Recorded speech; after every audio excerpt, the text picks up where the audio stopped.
श्री गुरुदेव दत्त। नमस्कार दोस्तों, आज हम जानने वाले हैं अजपा जाप क्या होता है, अजपा जाप कैसे करते हैं और उसे अजपा क्यों कहा गया है। आज हम अजपा जाप के बारे में बात करने जा रहे हैं। अगर आप आध्यात्म के जीवन में प्रवेश करने जा रहे हैं या फिर उसके बारे में सोच रहे हैं या फिर आप अध्यात्म जगत में अपना कदम रख चुके हैं तो आपको अजपा जाप के बारे में जानकारी अवश्य होनी चाहिए। जाप का अर्थ होता है आप किसी भी मंत्र को या फिर नाम को माला के साथ जपते हैं, उसे जाप कहा जाता है।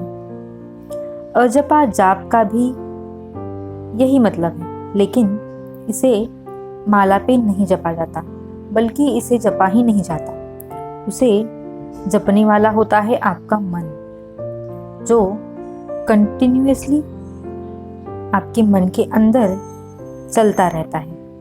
उसे अजपा जाप कहते हैं। हम जब जाप करने की सोचते हैं या फिर हमारे गुरु द्वारा नाम दिए जाने पर हम उसे जपते हैं, तो उसे शुरुआत में हम माला की सहायता लेनी पड़ती है, जिससे कि हम वहकरी वाणी से शुरुआत करते हैं।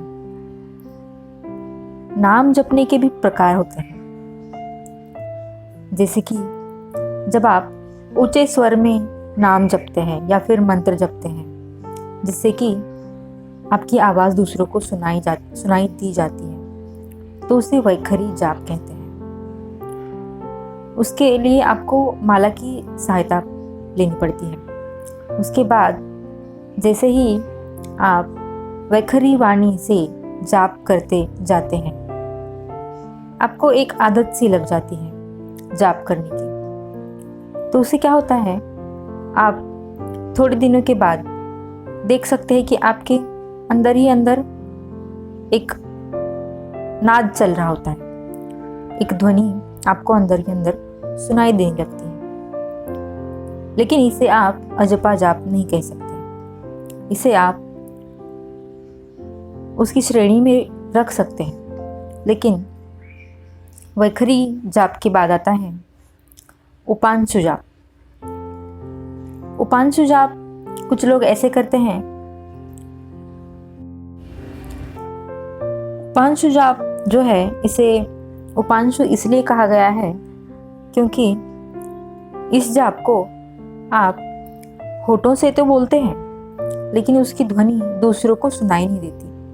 इसमें सिर्फ आपके होठ और आपकी जिह्वा हिलती है, लेकिन ध्वनि नहीं आती, जो कि दूसरों को सुनाई नहीं देती। वैखरी जाप करते करते आप उपांशु जाप भी करने लगते हैं। इसे पहली स्टेज कहा जा सकता है, या फिर आप इसे यह भी कह सकते हैं कि आप मानस जाप के तरफ धीरे धीरे बढ़ रहे हैं।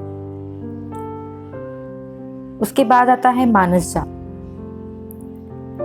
मानस जाप का अर्थ होता है नाम या फिर मंत्र को अपने मन ही मन जपना, लेकिन ध्यानपूर्वक, जिससे कि आपको कंसंट्रेट करना पड़ता है आपके नाम के ऊपर या फिर आपके मंत्र के ऊपर। मानस जाप आपको आदत में लाना पड़ता है।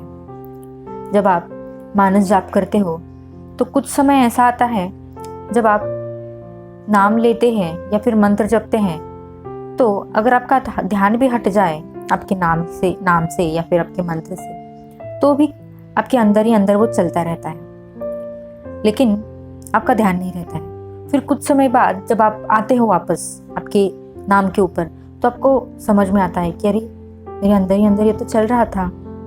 तो यही दूसरी स्टेज होती है अजपा जाप की ओर बढ़ने की। तो मानस जाप करते समय आप जब कंटिन्यूअसली उस जाप के साथ कनेक्टेड रहते हैं, आपको ध्यान नहीं रहता कि आप जाप कर रहे हैं या फिर आपको जाप करना है, फिर भी कंटिन्यूअस आपके अंदर अगर वो ध्वनि चलती रहती है, वो नाम या फिर मंत्र चलता रहता है, तो उसे हम अजपा जाप की ओर बढ़ने की सीढ़ी समझ सकते हैं।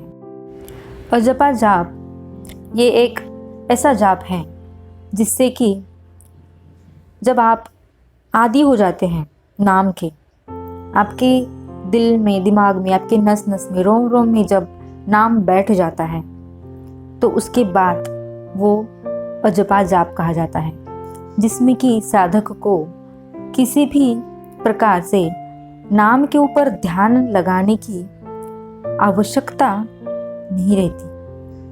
उसे अपने आप श्री हरि जपते रहते हैं, हमारे इष्ट जपते रहते हैं। हमारे दिल के अंदर जो जाप चलता रहता है वो इष्ट जपते हैं, जिसे कि अजपा जाप कहा जाता है। जीव जब श्वास लेता है तब स शब्द से वह श्वास अंदर जाती है और ह शब्द से वह श्वास बाहर आती है। तो एक व्यक्ति 24 घंटे में 21,600 बार सांस लेता है, यानी कि प्रतिदिन 21,600 बार वह हर सांस पे नाम का जाप करता रहता है, जिसे कि अजपा जाप कहते हैं। जब अजपा जाप शुरुआत होती है तो साधक को सोहम की स्थिति प्राप्त होती है। इसलिए इस जाप को करने वाला साधक जो है वो सोहम रूप हो जाता है। जब ये अपने आप चलता है, जब ये सोहम अपने आप चलता है, आपको जाप लेने की, मतलब जाप करने की या फिर मंत्र जप करने की मेहनत नहीं लेनी पड़ती है। तब आपको सब तरह की सिद्धियां प्राप्त होती है और जो व्यक्ति सोहम रूप हो जाता है उसकी वंदना साक्षात भगवान शिव करते हैं। अजपा जाप की स्थिति एकदम से नहीं आती। इसके पहले के जाप जो हमने आपको स्टेप्स बताए उससे शुरुआत करनी पड़ती है, तभी जाकर सोहम की स्थिति तक आप जा सकते हैं। जाप करते करते जब आप सोहम स्वरूप हो जाते हैं तब आपकी वाणी भी सिद्ध हो जाती है और आपको बहुत सारी सिद्धियां भी प्राप्त हो जाती हैं। आपको खुद ब खुद पता चल जाता है कि आपके अंदर जो है बहुत सारे बदलाव आने लगे हैं। तो ऐसे में व्यक्ति जो है ईश्वर स्वरूपी हो जाता है। उनको भौतिक चीज़ों से कोई भी आसक्ति नहीं रहती। तो ये रहा अजपा जाप, जिसे कि ये हर साधक को करना चाहिए। आज के लिए बस इतना ही। श्री गुरुदेव दत्त।